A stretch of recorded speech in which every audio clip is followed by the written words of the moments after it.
say that because they belong to me. Did y'all know that?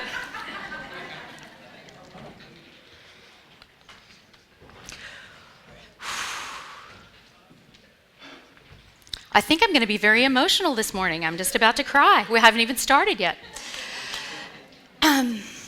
So I'm Melinda Wood Allen, and most of you know me as the music director here. And what I've shared with some of you, but not all of you, that my dream is to become an ordained minister.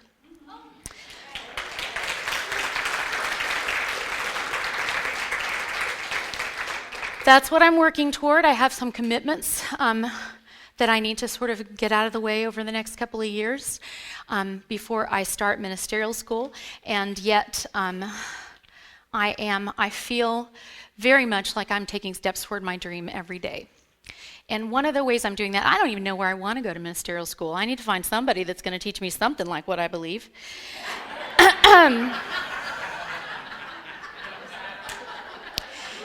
And so I've been asking myself a lot. This has been sort of a daily question that I do writing on, and about what I believe. And the other thing that I've been doing is talking to people, young people like my daughter's age people, about the G word, God, which so many people are afraid of. And that's one of the reasons I wanted to include in this sermon today this song, Imagine, because I believe in God, but I believe that God doesn't need us to call God by name. I believe that God doesn't need us to worship. I believe that God doesn't need any religion at all, that's totally extraneous to God. And I believe that whatever idea I have of God is wrong, because God is so much bigger than what I can conceive of in my human mind.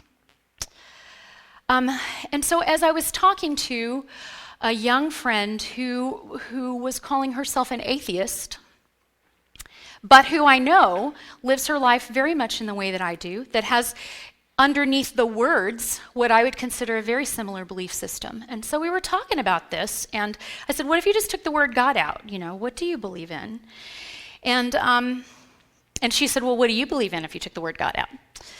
So, I said, when I can't believe in a personal God, I don't believe in an anthropomorphic God. There's not a person who is God who is standing up there going, you not so good, or you're doing a good job. Come on, I'm going to give you a Mercedes. I don't believe that's how it works. And when I get confused, as I often do, and this is a daily question for me, if I substitute the word love, any place in any literature that says God, in any discussion that says God, in any thought that says God, if I substitute the word love, that works for me. I believe the power of love is stronger than any other power in the universe. I believe that love is the only thing that can overcome fear, the only thing that can overcome hate, and what I think is probably more the polar opposite of love, I believe that love can even overcome apathy. God's calling. Answer. So, I said, there is a power of love in the world that can overcome all these other powers. And this person said to me, yes, but there is a power of hate. There are people who are actively hating, who are actively taking steps to hate. And okay, unity aside, the evidence is there that is true. There are people who are perpetuating hatefulness. I happen to believe that that's 99.9, if not 100%, about fear. But still, that's how it manifests in the world, that people do hateful things to each other. And this was her argument. And I said, okay, let's say, for the sake of argument, that there is a power of hate. That means that those of us who believe in the power of love, it is that much more incumbent upon each of us as individuals to cultivate the energy of love in every moment that we can. To cultivate the energy of love. And I just kind of fell in love with that phrase. That when I can't figure out, how does this apply biblically or in whatever way, how can I cultivate the energy of love, and what does that mean? So that's what I want to talk about a little bit today.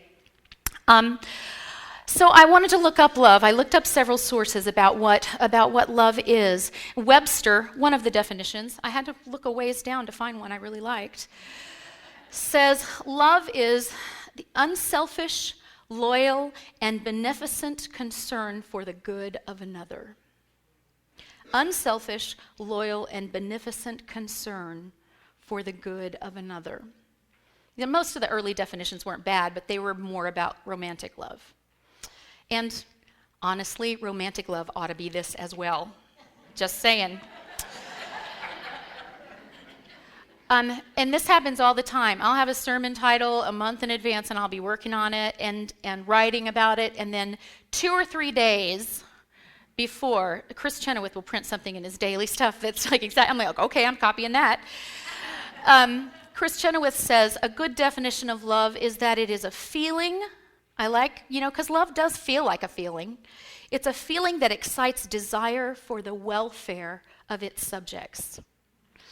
I like that, a feeling that excites desire for the welfare of its subjects.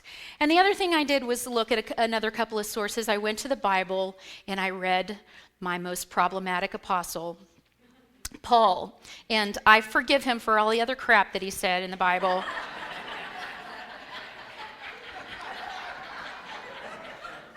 Anybody who wants to talk to me about this afterward, you're welcome to. I grew up in the Church of Christ. And I was not beaten up by Jesus' words, because you can't really use Jesus' words to beat people up very effectively.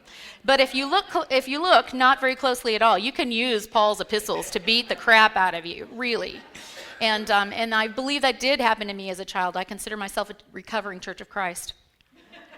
However, Paul said these words. I got this from the Message, which is a really nice little kind of updated version.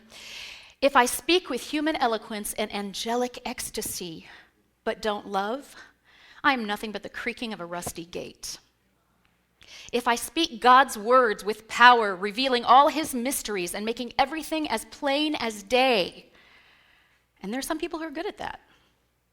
And if I have faith that says to the mountain, jump, and it jumps, and there are people who are good at that too.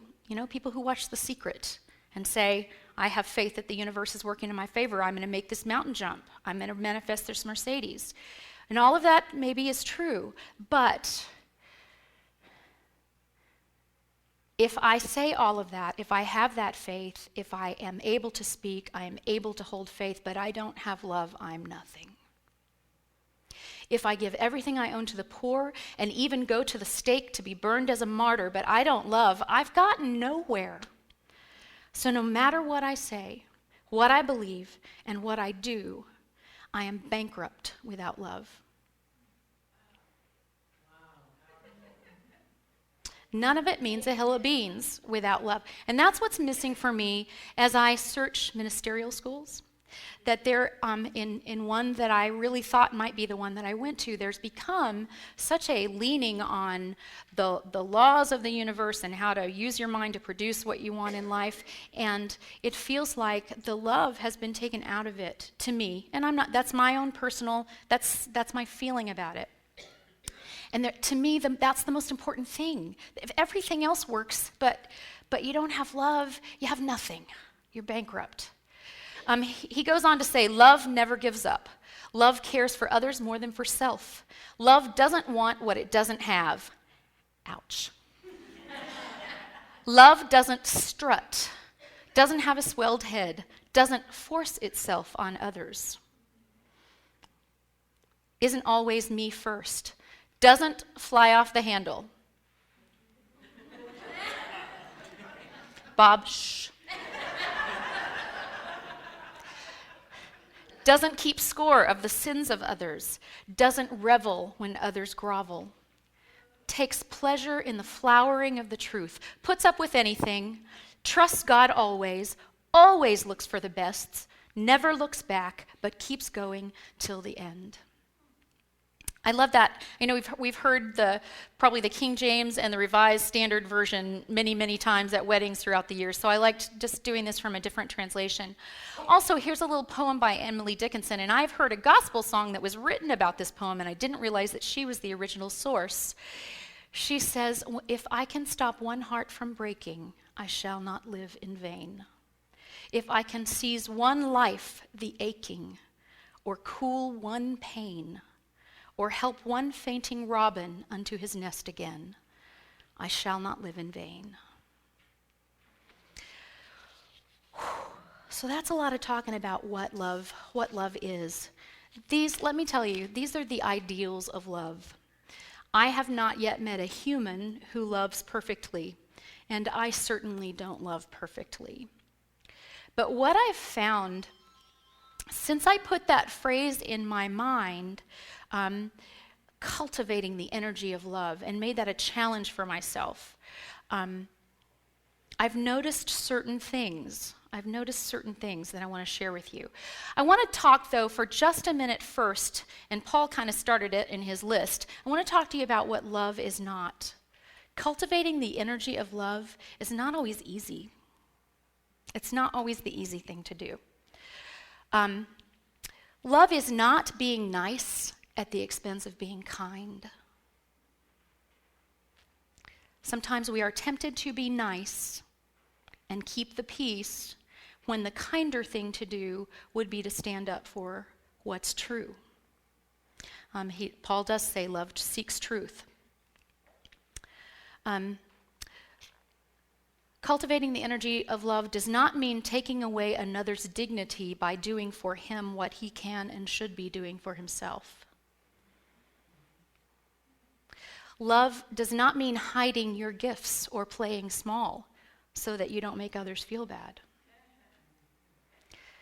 Love does not mean lying to make somebody feel better, because what you're really doing is lying to make things easier for yourself, to make you less uncomfortable. But it is also not making a point of telling a hurtful truth with the excuse of being honest. There's honesty, and there's kindness, and there's love, and we need a mixture of all of that. Love is not forcing yourself, your love, your company on someone who doesn't want it. You know, there are people in our lives who say no to us, and love is respecting their no. And I added this especially for my husband, Bob, whom many of you know. Love is not joking unless it's funny to both parties.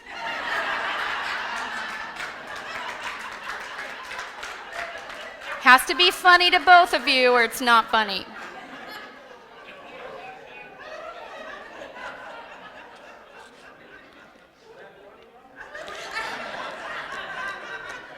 Did you consider that funny? Was that loving or not? Okay. So, cultivate. We talked about what love is and what love is not. So how do I then, with that in my mind, go about trying to cultivate the energy of love in a given moment? And I've been playing with this. So in the grocery store line, and, you know, price check on aisle 4, and I'm the 5th one in line, and a new one opens up, and three people in back of me go to the new register, and the people in front of me are all going, "Whoa, what do we chop liver?"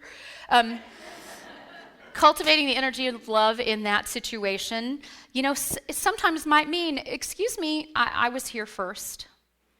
That's not an unloving thing to do.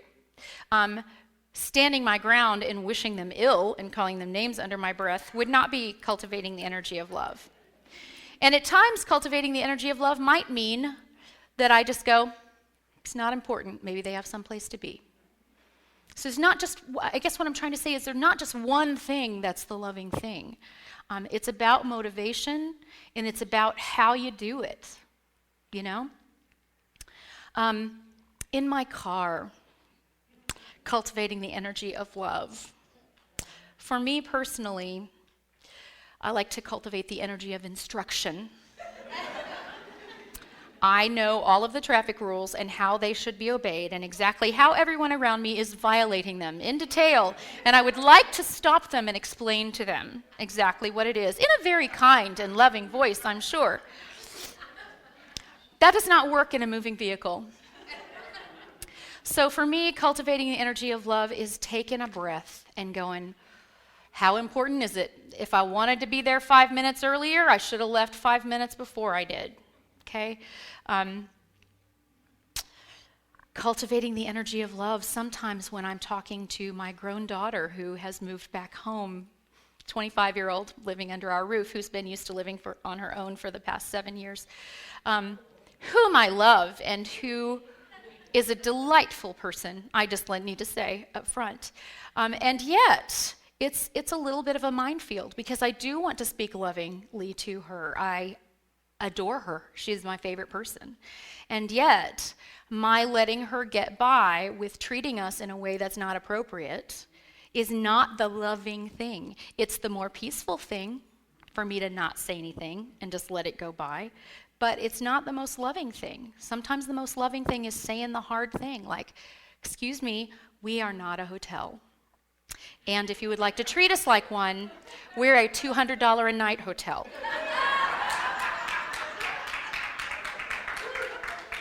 All the amenities, room service, the whole bit. So, cultivating the energy of love when I'm talking to my spouse. How do I cultivate the energy of love when he's driving me absolutely crazy, Sometimes cultivating the energy of love means I'm leaving the room. Sometimes it means I am just coming to him and saying, I love you so much, to remind both of us of the truth of that statement. There are many, many ways to do it, is kind of my point. I have had to cultivate the energy of love while hiring and firing and speaking to employees.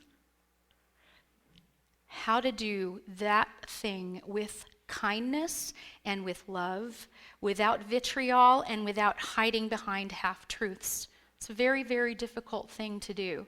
I'm not saying I do it perfectly. I'm not saying I do any of this perfectly. I'm just providing examples. Another way that it has come into my mind that I have a space in my life where I could be cultivating the energy of love is when I make my choices about what to eat. Am I being loving to myself when I pick up the donut? Is that the loving thing for me? When I decide whether and how to exercise my body. When I think of people against whom I have a grievance or who seem to have a grievance against me. It's very, very difficult for me to function in the world when I think people are mad at me. And I know this is really hard for you to believe, but apparently there have been some people at some point who were. So this is what I know and what I've known for a long time is that forgiveness is maybe the most important work that I can do in cultivating the energy of love in my life. When I am holding a grudge against another person, chances are I'm not really harming that person, but I am certainly harming myself. I'm eating poison every day. And yet, it's so hard to forgive somebody who basically looks you in the eye and says, I'm going to screw you. Or who, does it behind closed doors, either way. And we've, in a business situation that Bob and I have been in for over a year now, there's been a lot of this going on, and then we think, okay, it's all calmed down, and then it comes tax time, and there's fishy paperwork, and we're both again, but I do not hurt anyone but myself when I hold that fear, because it's really fear. When I'm mad at somebody, it's almost always fear that they're going to take something away that I have, or that they're not going to give me something that I feel I need. That's if you think about it, that's what almost all negative feeling is, almost all hate is. I'm just afraid you're going to take away something I have, or that I'm not going to get what I need. And I think about people who make such a big deal about same-sex marriage.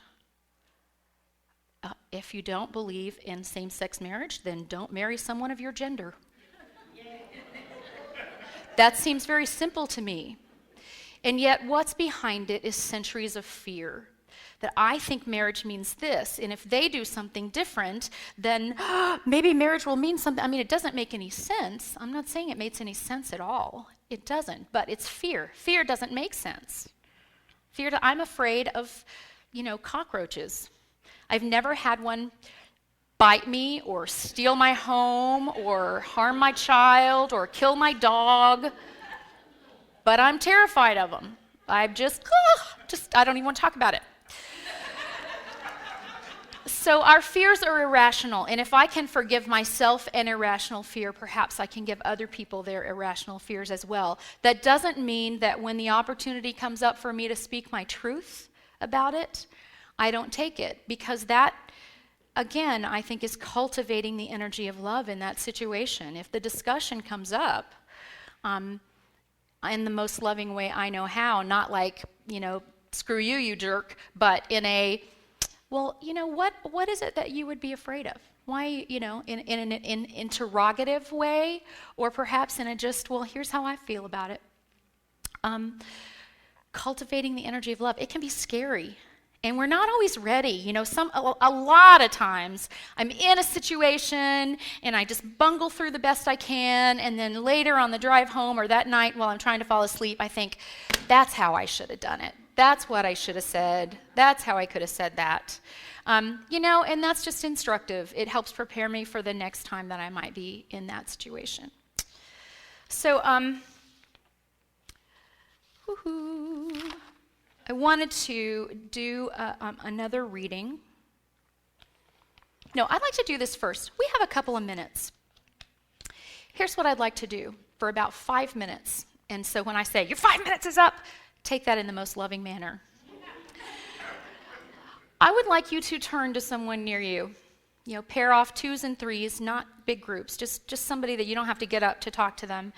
And talk about some specific way in your life that you can think of that you can cultivate the energy of love, that you can bring forth the energy of love into a situation so that there is more love there than there was before you put your intention in that direction. Just take a minute to do that, please.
About 1 more minute.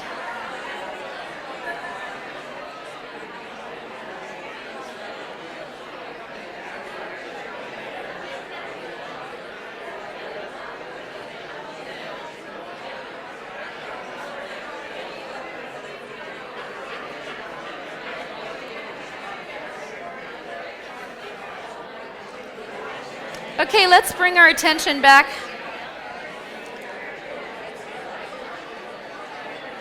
Lovingly release the discussion with your other person and bring your attention back.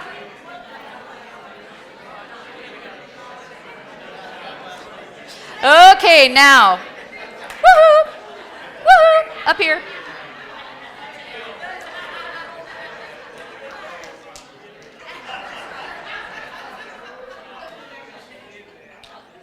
Man, conditioning. It's deep. So, how did that feel? Do you think of something that maybe you hadn't thought of before, or get some insight into a situation in your life? Cool. Well, I encourage you to go home and think about this some more. This is something I always like to do when I talk, is to provide, a challenge, something to do. This is what I am trying to do on a daily basis in my life, is to continue to provide myself with challenges. And it ain't hard to find challenges for me, let me tell you. So I want to close with a reading, and then I'm going to lead us into some meditation. This is a reading from 1 John. And I'm going to borrow Glenn's words in saying, I don't read the Bible to prove something to you. I read the Bible when there's something that supports what I already want to say.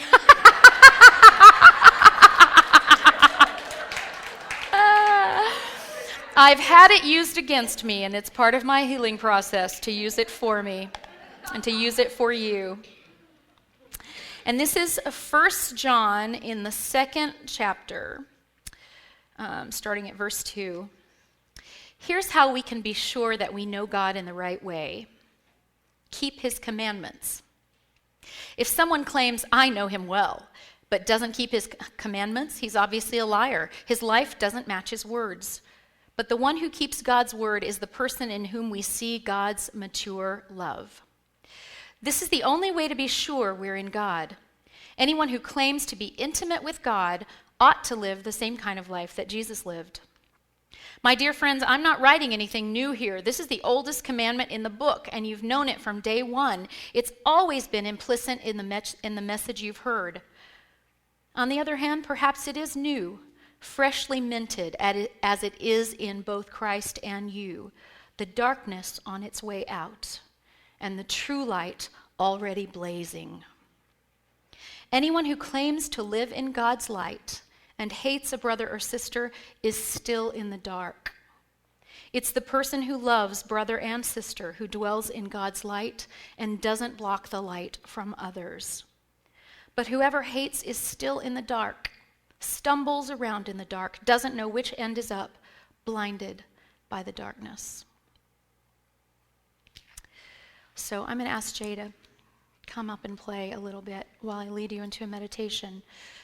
So that's what, Pat talks about week after week when we hold space for others, is that we have the light within us.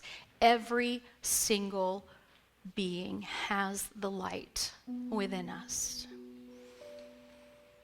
And sometimes we get in the way of our own light when we hold on to things that aren't ours to hold on to. Cultivating the energy of love always means cultivating it in myself. It never means telling anybody else how you should be more loving. So I want you to just take a moment to just breathe. And as you breathe in, I want you to focus on that light as a flame in the center of your heart.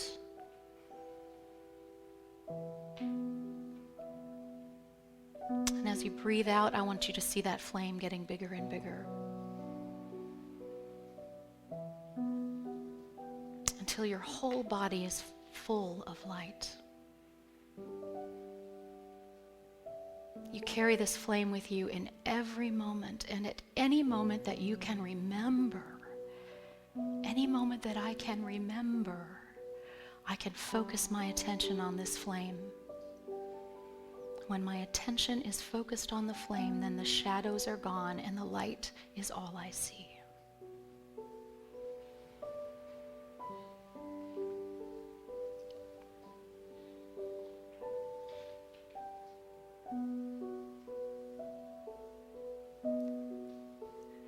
If love is why I'm here, let me be an open channel. If love is why I'm here, let me give and then receive. If love is why we're here, let us be open channels. If love is why we're here, let us give and then receive.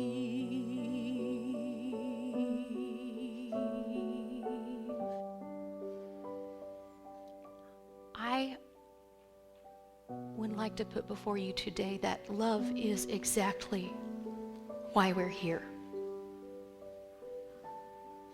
That love is our reason. Love is our purpose.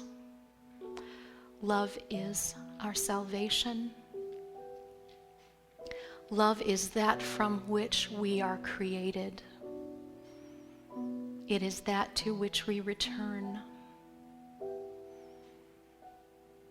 That love is the very substance of our bodies, our souls, our minds.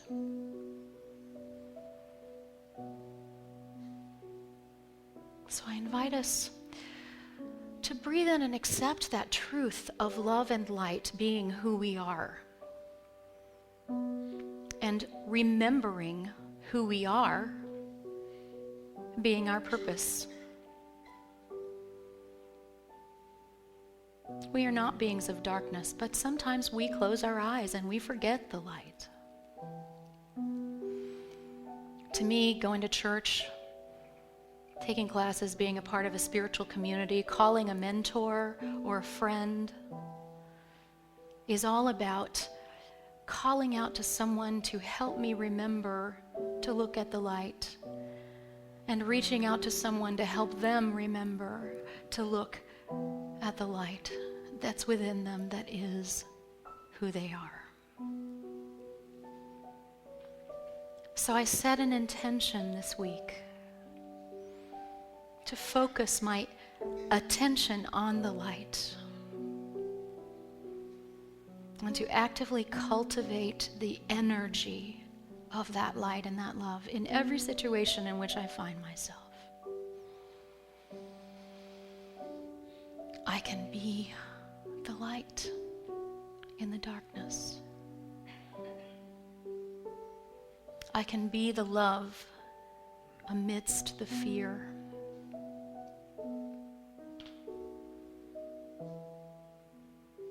I'm willing to accept that my purpose is to give and receive love. And that includes giving and receiving love to and for myself.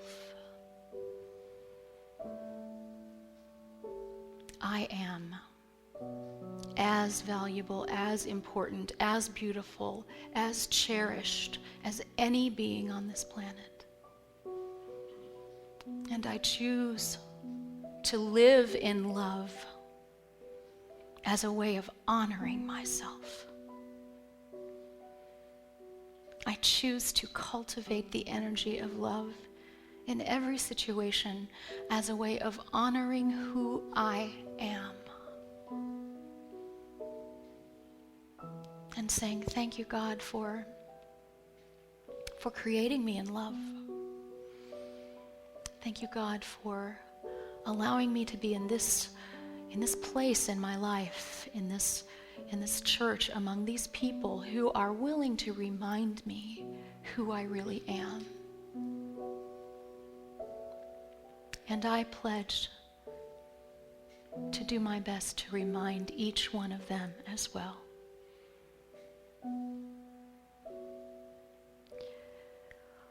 So when I leave here today, I get to plant seeds of light. It's not always my business to water them or to find out what the soil is or to get them mulched or to put the fertilizer on them. Sometimes it's my job just to plant a seed. Sometimes it's my job to find a seed that's planted and just pour a little water on it, or shine a little sunshine.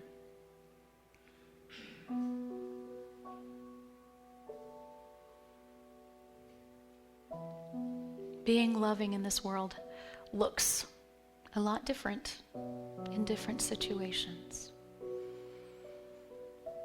But I trust that within me, that light and that wisdom and that love that is the core of who I am will inform me of how to move forward in any situation when I choose to put my intention and my attention at this core of the truth.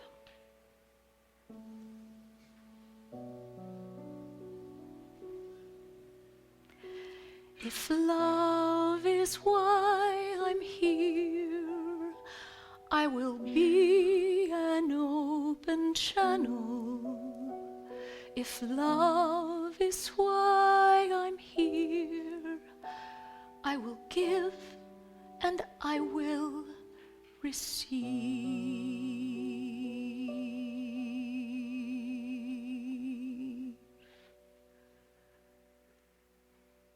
Thank you, God. When you're ready, you may come back into the room with us.